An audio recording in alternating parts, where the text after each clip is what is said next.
very own book club. This is book club for 1st and 2nd graders.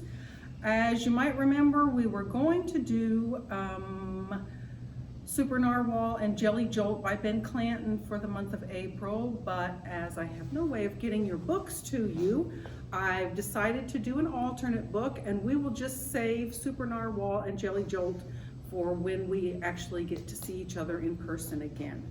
So we're going to do Falling for Rapunzel by Leah Wilcox, and then we have a craft afterwards, and this is going to be a family craft. So if mom and dad or brothers, sisters, anyone is around who wants to participate, they are more than welcome to come watch, because this this craft is going to probably need some adult help, either adult or older brother and sister help. So not probably, it will. So okay, so without any further ado, let's get to Falling for Rapunzel by Leah Wilcox.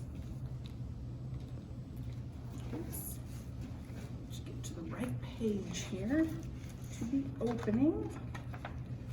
Here we go, and there's her tower. You remember Rapunzel, right? She's the one with the long hair who lived up in the tower. Once upon a bad hair day, a prince rode up Rapunzel's way.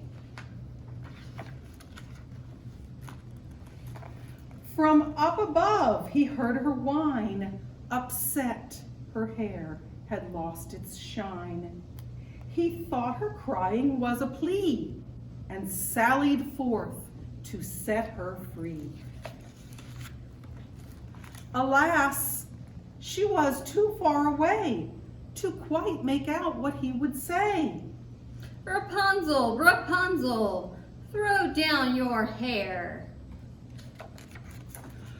Oh, she thought he said, your underwear. No, Rapunzel, your curly locks. Rapunzel threw down dirty socks. Please, love, just your silky tresses. She thought he asked for silky dresses and lace and frills up to his head. The prince's cheeks were blushing red. Rapunzel. That's the prince. Rapunzel, do you have a rope? Ah, Rapunzel dropped a cantaloupe. It burst in pieces on his head. Oh, bad catch, Rapunzel said. Perhaps, he sighed, this is the test. And bound by love, he did not rest. Okay, Rapunzel, how about some twine? She heaved out her blue ribbon swine. By now the prince was feeling hammered, not to mention less enamored. He growled up. Do you have a ladder? Rapunzel tossed out pancake batter. It covered him from head to toe. She yelled, it's better cooked, you know. At this, the poor prince had a cry. Then cupped his hands for one last try. Rapunzel, Rapunzel, let down your braid. Confused, Rapunzel pushed out her maid. The maid fell squarely on the prince, quite pleased with the coincidence. She nimbly jumped up off his lap and soon revived the flattened chap. Then smiling said, for what it's worth, you'll find I'm really down to earth. His young heart thrilled. He gave a hoot. For what was more, the maid was cute. She set the prince upon his steed, then leapt behind with graceful speed, and leaning close so he could hear, she whispered something in his ear. I fell for you when we first met. He nodded. How could I forget? Rapunzel watched them ride from sight. I'm glad I finally heard him right. I hope if they come back for more, they'll think to knock on my back door. The end. And that's the story of Falling for Rapunzel. So we have a craft for you today, and it's a castle. So here are the things you are going to need. You may not need all of them, but these are the things I used for my castle. So I have some pieces of cardboard that I've cut into various sizes. I would be willing to bet you all have some Amazon boxes laying around somewhere that you can use. Oh, there goes my toilet paper roll. Guess that's why they call them rolls, huh?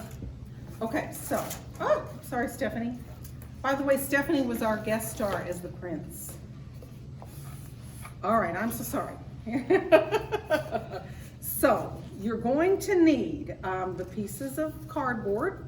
You can cut them into various pieces, various sizes.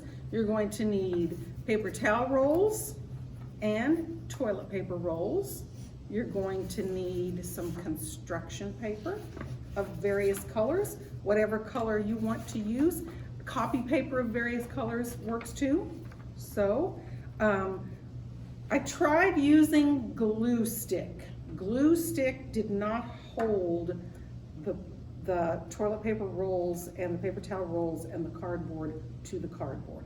So what you're really going to need is a glue gun and glue sticks. And you will need an older brother or sister who knows how to do this and knows not to touch the tip and knows that it gets really, really hot. So don't let the glue drip on you, because we all have glue gun scars from it doing that. So be very careful when you do that. Get mom or dad or an older brother or sister to help you. It'll be fun, I promise. So these are the glue sticks. I used up, I think, 3 glue sticks putting all of this together. So just so you know, you're going to need a Sharpie.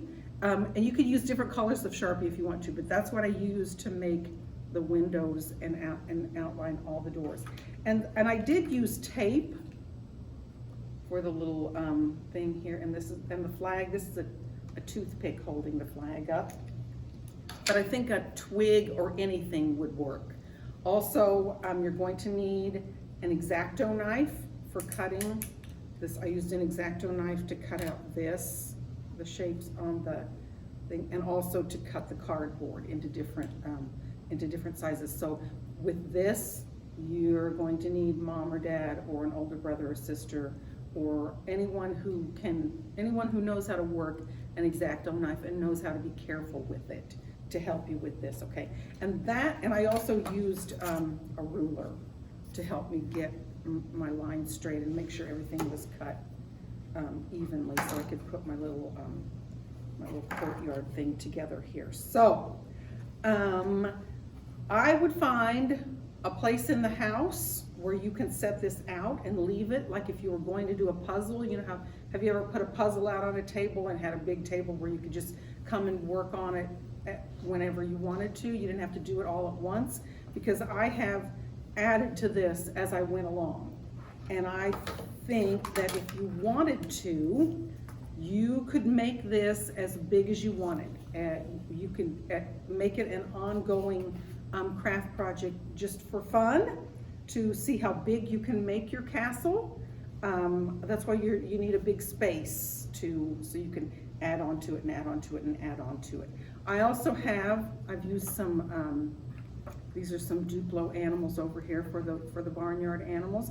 I'm going to make a little cardboard paddock for them over here. So I'm going to add that onto it, because you know, with castles, when they built castles, they started out very small, but it was just they grew and grew and grew and grew. If you ever look at, go Google castles and look at some of the big castles, and they will tell you how they started out small and then they were added onto and added onto and added onto as the kingdom grew and more people needed protection from invasion.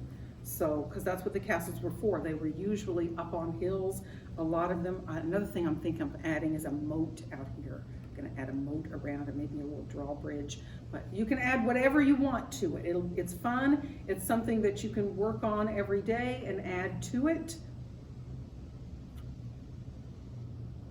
Do you hear something? Oh dear, I think I better get the animals inside. Come on, animals, get in, get in. I'm hearing something that sounds, do you hear it? Oh, come inside, animals, come inside, because you know what?